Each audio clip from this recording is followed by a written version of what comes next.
Hey guys, thanks so much for tuning back into an episode of Sober Stories where we interview sober people in sobriety. I'm a little nervous today because we're actually doing things a little different, and we're going to be talking about eating disorder awareness in recovery for February, which is Eating Disorder Awareness Month. Oh. Yeah, and I brought Cam here with me. Hello. To talk about this stuff, and yeah, really grateful for you. You're like one of the two girls that has been open enough to share their stories on here, because I feel like, you know, it's kind of tough to talk about. Yeah. Surprisingly, there's been a lot of guys that have been really cool with sharing their recovery. I've met a lot of guys that I was like, I didn't even know that guys went through that as much. Yeah. Mm-hmm. No, I meant like just in their recovery. Sobriety. Like people want animals. Oh, okay. Well, yeah. Guys do go through that though. They do. Isn't it crazy? It is. It is crazy. So, yeah, I don't really know. We didn't plan anything to necessarily talk about. You know that I've struggled personally with. I'll start by saying, hi, I'm Sam and I'm an alcoholic. I've also struggled with an eating disorder for most of my life. From being 27, I struggled with anorexia, bulimia, binge eating, using exercise as a form of control and coping, really all of them and all the above. And I feel really grateful for my recovery and my sobriety, because I would have never been able to have gone into actually recovering from my eating disorder had I not gotten sober, because my eating disorder stuff came up so much after getting sober, and like I didn't realize how intertwined they were for me. Mm-hmm. And I don't know if you could relate to any of that, or for you in recovery, like in sobriety, if you noticed food stuff come up, or anything that you can really share with any other people that might be struggling with eating disorder stuff while in recovery, or just eating disorder stuff in general. Yeah. I noticed that too. Like when I got sober, the ED stuff came out really hard, like really heavy, which was weird because I never fully associated the two together. And after I got sober, I was like craving my eating disorder, like in a weird way. Right. I had that happen too. Yeah. Like so the form weird. of control. That's crazy. Yeah. And actually I love it. Like I love that control. Like, I've realized like there's like a high in and of itself of like controlling what I eat, and the whole, and like being being skinnier and skinnier and skinnier. Yeah. And actually I learned a lot about it when I got sober, I think. Okay. Just because before, like, I was just doing it without really understanding it at all, I guess, going through it. And then when I got sober, right, I just like realized how like significant it is. Exactly. You know? Yes, because for me personally, like in my first, after I hit a year of sobriety, in my second year is really when my food stuff came up, because like my first full year, I was just like, okay, we're not drinking, we're not drugging, we're not drinking, we're not drugging. That was my focus. And then the second year was like emotional sobriety, and I realized how powerless I was over my food stuff. And like for me, it was like I used Adderall and drugs in order to like be skinny, and then like not having that anymore, I had to learn how to basically like control my emotions and like emotionally mature. And my bulimia came up super bad. And I just kind of want to get open and talk about this, just because I think there's a lot of shame and guilt that goes around bulimia and anorexia and binge eating. And I think it's that shame and guilt that keeps it a secret and keeps it so active. And like if there's anything I've gotten from meetings, it's like you can't get help unless you ask for it. And it's almost impossible to ask for help if you never hear anyone talking about it. Yeah. And you think you're the only one struggling with it, when in reality, you're not, because as soon as I started getting open about talking about what I struggling with, like, an eating disorder, so many other women have been like, oh my God, same. And it's like, you know, like, not as big of a deal as we think it is. Yeah. So. No, yeah. It's wild how many people struggle with the same thing that I've What met do you more. think for you? Sorry, go ahead. No, go ahead. What do you think for you has been like a really, like, I don't know, big factor that's helped you shift out of that identity, or like shifting out of your eating disorder in recovery? Honestly, like, I don't know if there is one, because like I still, you know, like I stopped throwing up. Like that was like a big part of the beginning, because like I didn't really think about food as much in my like later drug use, because drugs just kept me skinny. So when I got sober, like I was gaining weight, and all of a sudden I was like, whoa. Oh my God, it's the Like, worst. I can't just be the same weight for like years. Like food actually like impacts me now. Yeah. So then like a lot, like the bulimia, the like disordered body dysmorphia, all that stuff like really came like forward. Yeah, full force. So I don't know, like I stopped throwing up, but I still feel like I'm kind of in it, you know? I don't know. I can't say that I'm like cured from that, or like have like grown from that as much.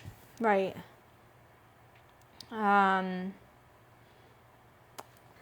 mean, I kind of just want to say, for me, like, it's been really helpful actually starting to get on YouTube and start talking about recovery, and just talking about my story and how much like it's helped me personally shifting out of that identity. Because I mean, this is gonna sound kind of crazy, but I feel like for me, I'm really shifted out of, like, I was really going through the thick of it when we met. Like literally right during that time that I met you was like when I was like going through the thick of it with my eating disorder stuff in recovery. And now I don't necessarily know what's shifted, but I feel so removed from it. That's amazing. But not entirely, because like obviously it's still, I guess, like the want or like the thinking that worthiness comes from me being super skinny is like always a back thought in my head. But now in recovery, I'm like seeing how much God has shown me that I have every reason to not believe that part of my brain and like the fear-based thoughts, because it's like seeing the promises come true, like meeting my partner, like when I'm not anorexically thin, and just like giving me every reason to not believe that. And for me, like, this is gonna sound like silly maybe, but like really shifting my identity, and every time I'm like, oh, I'm fat, I'm this, it's like really realizing how powerful my words are. And now I never talk to myself like that, because it's almost like if whatever my internal world is, my external is going to reflect eventually. Yeah. And it's like when I was in my eating disorder, no matter how thin I was, I would tell myself I'm fat, and then there was always a weight gain. And then I always went back to that because I would self-sabotage myself or whatever. And now it's like I'm constantly in a place where I'm training myself to like actually believe the beautiful things about myself, and instead of like just saying negative shit about myself. You know what I mean? Totally. And it's actually like helped me so much. Yeah. And prayer, meditation, like what she was talking about today in the meeting, for me has been a game changer in both my recovery and my eating disorder stuff. Yeah. I think definitely like the negative self-talk, like that's something I've worked on a lot. But because it's so real. Yeah. And no one fucking talks about it, because it's like, it's all in our heads. It's such like a mind fuck of like a world in our heads. But you know what I mean? Like, it is, like, so real. No, it's so real. And I've noticed that, like, when I counter those thoughts with positive ones, like, just don't even go down that road, that, like, my whole mindset has changed. Like, they just don't come up as much anymore. Exactly. And they're not as mean. They're not as real. And they're as, not... like, distressing. Exactly. Yeah. Like, literally, even today while we were at the meeting, I was just like, I felt literally so happy and, like, in peace for no reason. And I was just like, holy fuck, like, am I going to get to live the rest of my life like this? Like, I was genuinely excited because, like, before I was constantly mind fucking myself. You know what I mean? Yeah. Yeah. I go in and out of it. I think the biggest thing that helps me is just, like, now I can sort of control the negative narrative, but, like, getting out of my head and going to do something or seeing people, like, Right. that like boosts my mood and Like, taking the action. yeah, which is, you know, it's still work, so it's like I don't always do it. Right. Right. And I think another thing I'm realizing is, like, how I think a lot of people who are addicts and alcoholics and with eating disorders have a really hard time letting go. And what we were talking about, like, acceptance. I never wanted anyone to know that I had an eating disorder. I never wanted anyone to know about it. So it's almost like I would lie to myself and I would just let it live rampant in me and never vocalize it because, I don't know, because I wasn't ready to let it go. You know what I mean? Yeah, that's kind of how I feel now. Like, I'm not fully ready to let it go. And yeah, and there's so much more shame and secrecy surround, like, if somebody asked, or, like, if somebody was talking about their eating disorder, I would have no problem talking about mine. There was a period of time when I was very secretive about it, but it almost makes me feel connected to talk to people about it. And, like, it's like you can breathe. Yeah, totally. Because it's like I've, like, constantly, it's like talking to another alcoholic. Like, I constantly have to hide this stuff, and it's like, oh, you're bulimic too. Like, I can just say that, you know, which I can't to, like, or I feel like I can't to the general population. Because they're gonna be like, So it's like there's always this mask, and, like, you know, it's something I struggle with in general too, is, like, vulnerability, because my entire life with substances, with ED, like, there's only certain people that I can tell. But it is such a relief to be able to talk about it and talk to people who struggle with the same thing, because it's like, oh, I don't have to hide for 5 seconds. Exactly. Exactly. That's really beautifully put. And I think that, yeah, I don't know. I'm just starting to get open talking about it on the internet and on Instagram. Yeah, this is new for me. This is new for me to, like, be talking about bulimia and eating disorders. But it's refreshing. And I think, me personally, I had to join a program.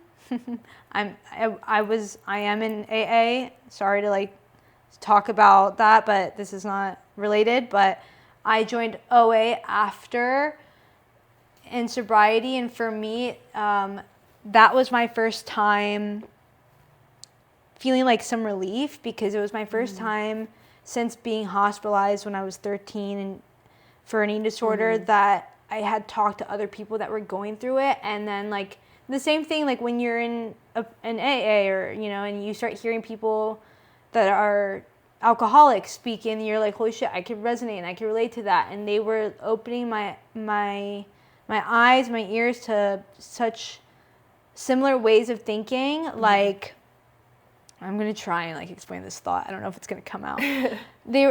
One lady was saying how once she, like, had reached a certain weight, then she wanted to go out and be seen by everyone and get as much attention as she possibly could. And like I was totally like that when I was in my eating disorder, because I would take Adderall for like 2 weeks straight and like get as tiny as possible, and then I'd want to go out and be seen, and then I'd get like all fucked up and drunk and like make a fool of myself or whatever. And I'm just really grateful I don't have to live like that anymore.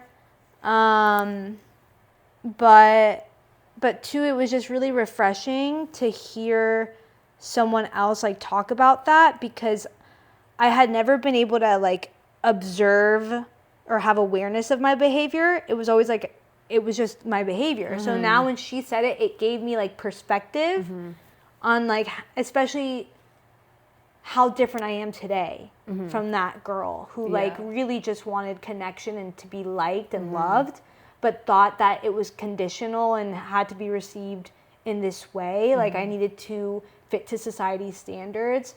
And it was coming from not a place of self-love. It was coming from a place of like a lot of self-hate and hurt. And I had no reason to be hating myself so much.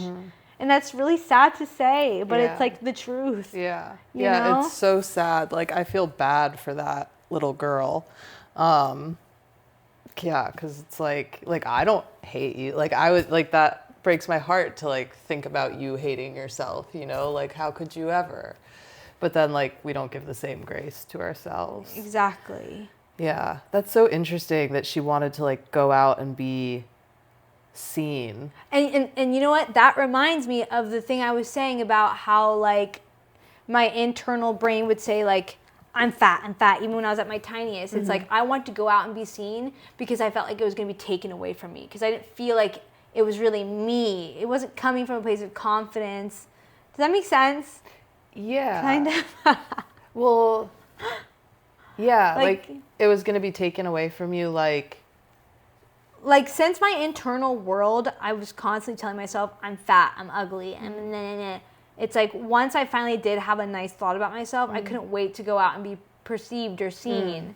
You know what I mean? Yeah. And I feel like I'm only able to have that awareness now because I'm so far removed from it. Because I'm not like that anymore at all. Now it's like, when I don't have that character defect of vanity that hardcore where I need that attention, but I hope, like, what I'm trying to say is, I guess now my internal world is like very nice to myself, where I don't have to lose myself like that anymore. But I just found it very cool to be able to relate to people on such a fucking introspective level. Yeah, totally. Yeah, I honestly never really thought about that. Like when I felt good about myself, then I wanted to go out and be seen. And like part of it is like wanting this connection, wanting attention, because you're doing these things to your body in order to get that, you know? Exactly. For people to be like, oh, she's so skinny or pretty or whatever. Right. Yeah, which like is relatable for sure.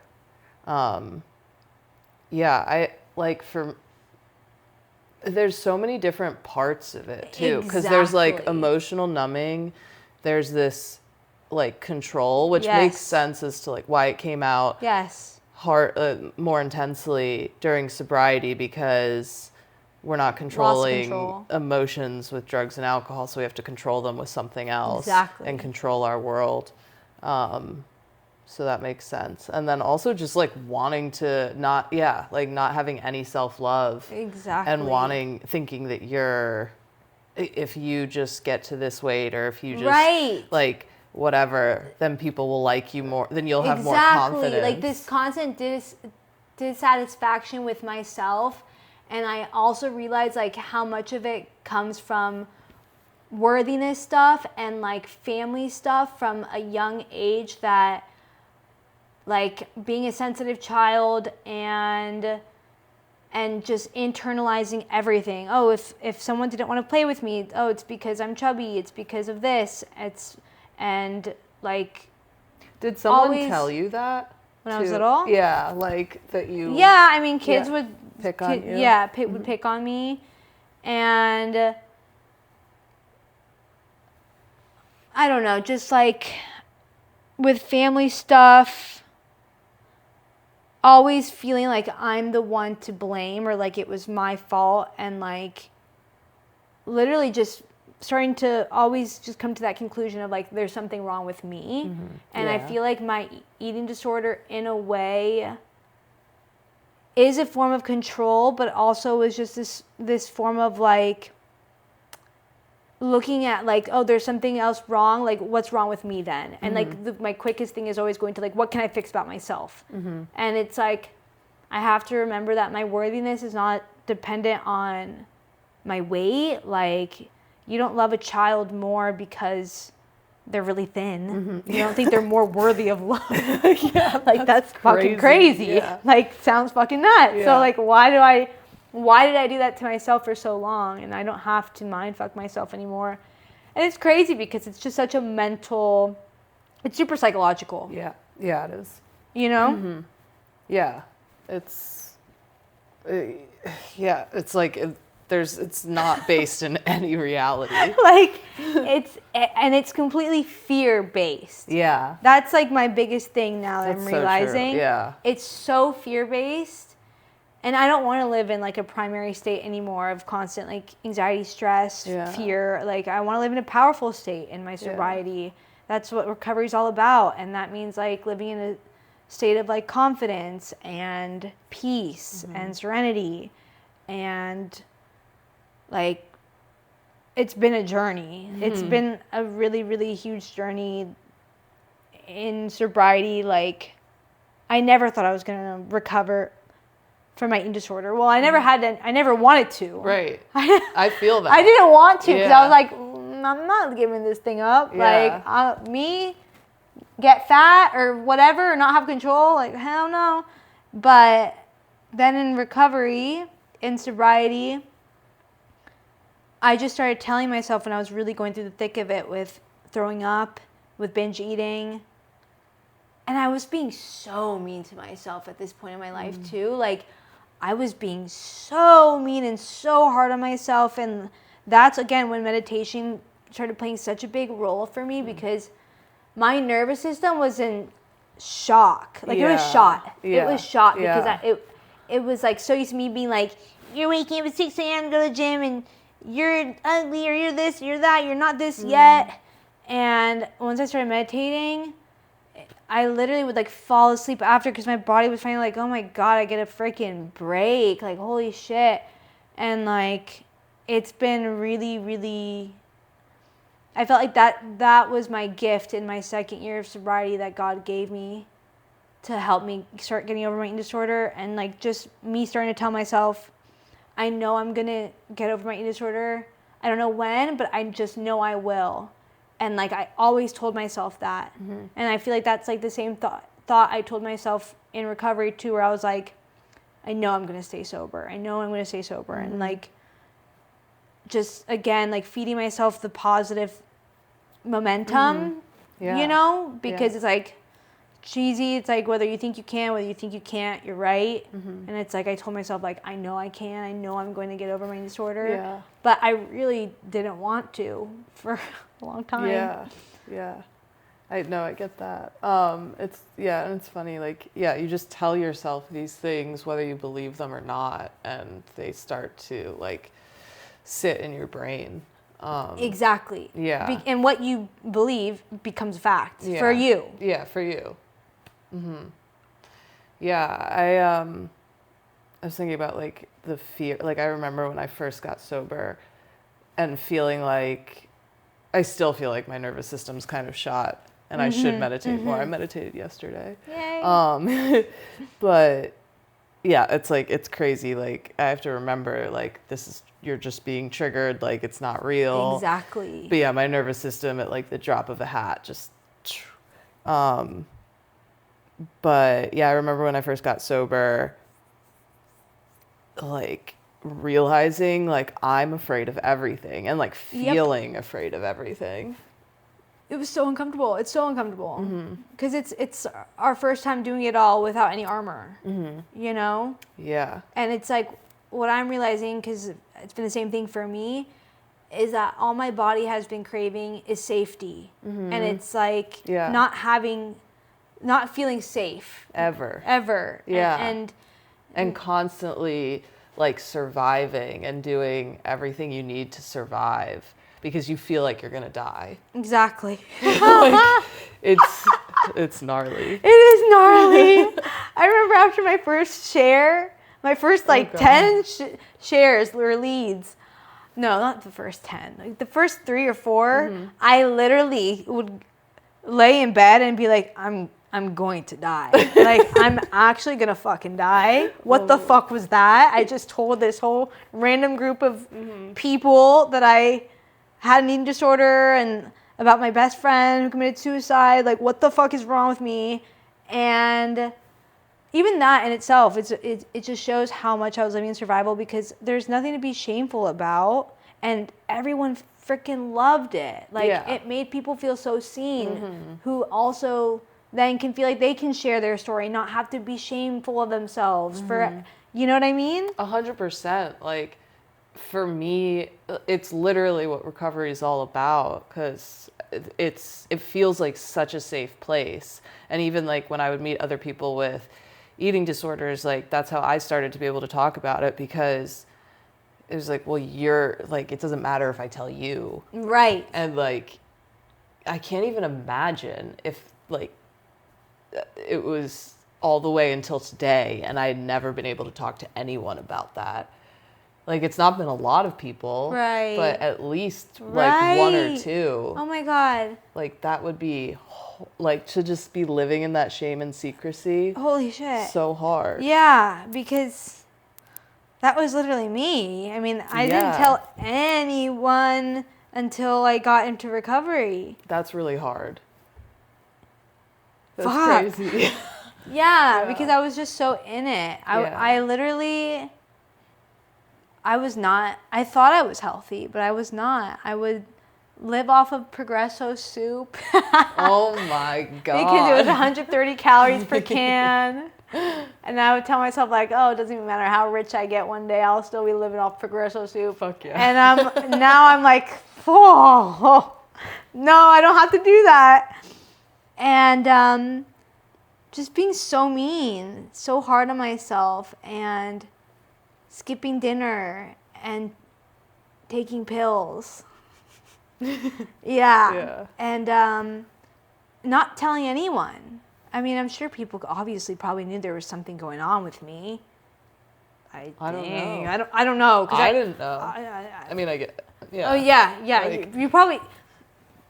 Don't even tell me that because now I'm getting like excited with myself. I'm like, oh yeah, I kept that got shit away good. with it. Yeah.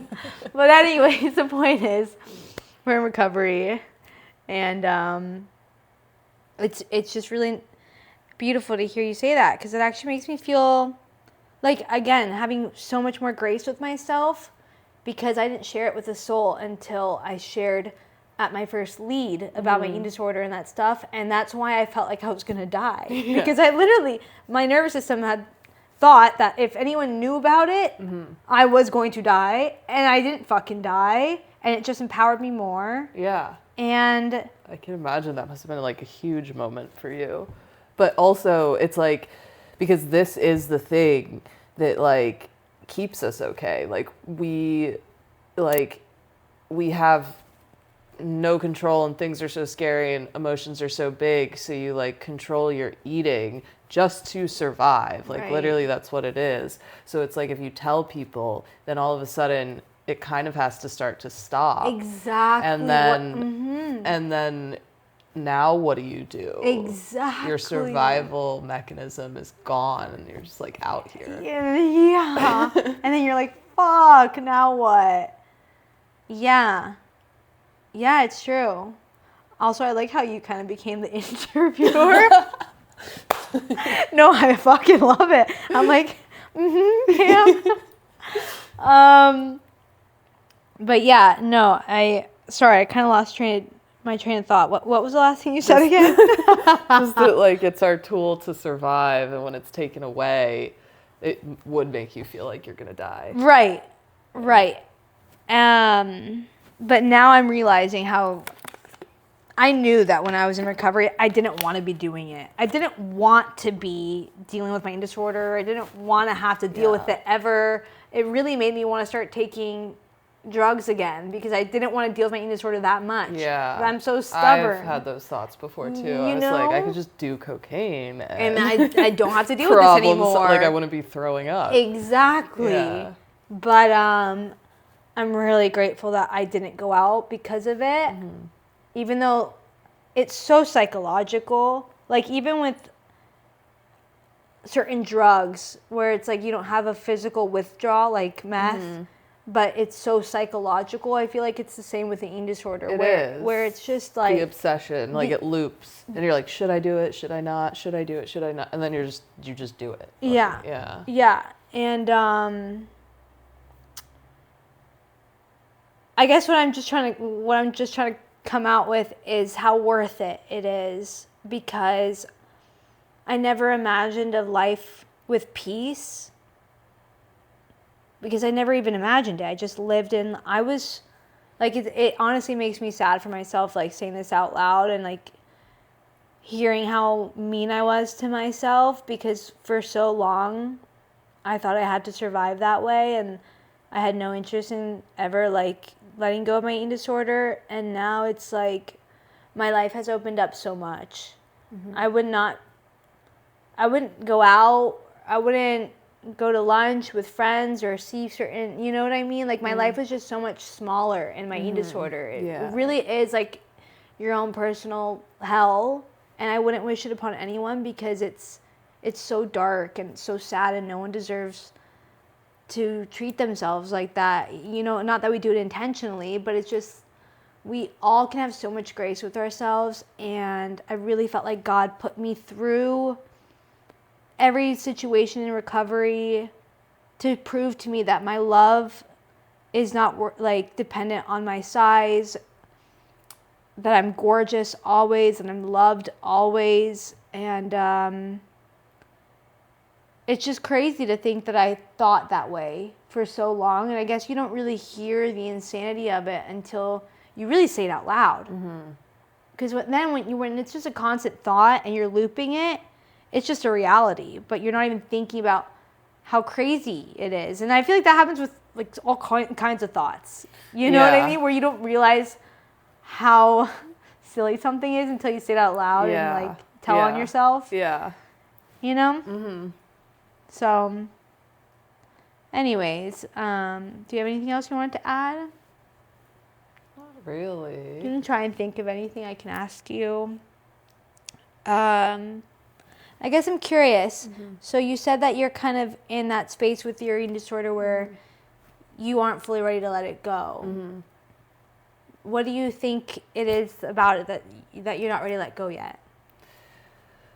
I think That's yeah, I can kind of, I sort of know, like I think there's this part of me that doesn't want to let go of like that's the whole side of my life. Like I've stopped doing drugs, but there's a part of me that doesn't want to let go of that. And I feel like the eating disorder right now is sort of tied into that. Like I still want to look like I'm on drugs. I still want to like just feel like it's like this feeling of control that like gets me high a little bit, and like this feeling, like this competitive feeling, like how skinny can I get? right. And it's Right. and it's like it's an addiction, and I guess I'm not fully ready to let all of my addictions go. Yeah. Beautiful. Yeah. I love We'll you get so there. much. I love you too. And I appreciate your honesty so much. I don't want to say more.